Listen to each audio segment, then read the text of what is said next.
ne construit pas une ville sans hammam. C'est comme la boulangerie. On peut vivre sans pain. Non, on ne peut pas vivre sans hammam. C'est la même chose. Le hammam traditionnel pour un Marocain est indispensable. C'est un lieu d'échange, un lieu culturel, un lieu d'hygiène.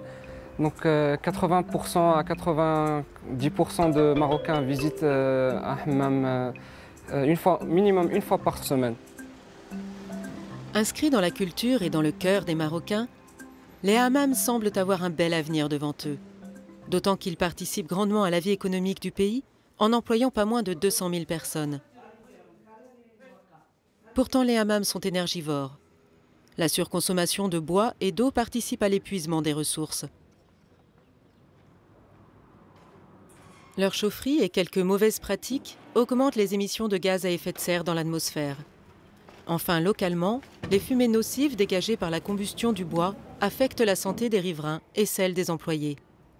Alors comment faire pour que ces hammams perdurent dans le paysage marocain tout en respectant l'environnement? Comment conjuguer l'écologie avec une logique de rentabilité et le maintien des traditions? C'est à ces problématiques que répond le programme Hammam durable au Maroc. Lancé il y a 2 ans par les ONG GERES et Ensen, avec le soutien du Fonds français pour l'environnement mondial, il a pour objectif de diminuer leur pollution en les modernisant. Ce programme consiste en la transformation des hammams traditionnels en éco-hammams.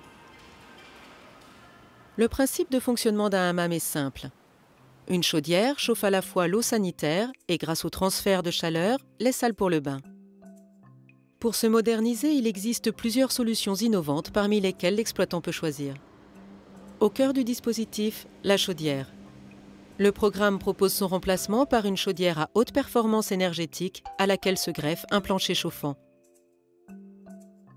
L'objectif est de réguler et de rationaliser le chauffage de l'eau. Les pertes de chaleur sont limitées et les conditions de travail du technicien assainies. Le Fernacci est d'ailleurs formé aux nouveaux instruments qui accompagnent cette modernisation. Le combustible lui aussi s'adapte. On utilise désormais des déchets végétaux plus performants et moins polluants pour remplacer le bois.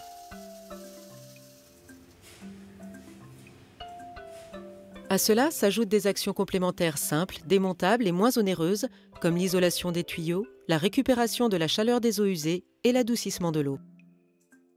Enfin, l'installation de capteurs solaires thermiques permet le préchauffage de l'eau, diminuant ainsi les besoins en combustible.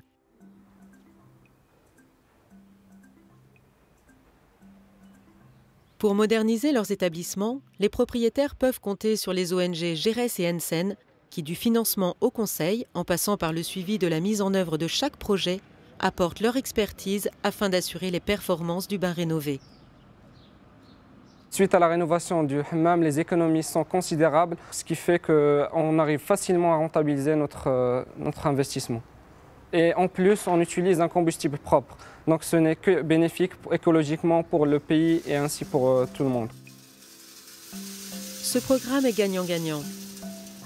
La démarche adoptée par le programme Hammam durable montre que tout en étant écologiquement responsables et pérennes, les hammams rénovés sont désormais plus rentables et offrent aux Marocains un avenir vert dans le respect de la tradition.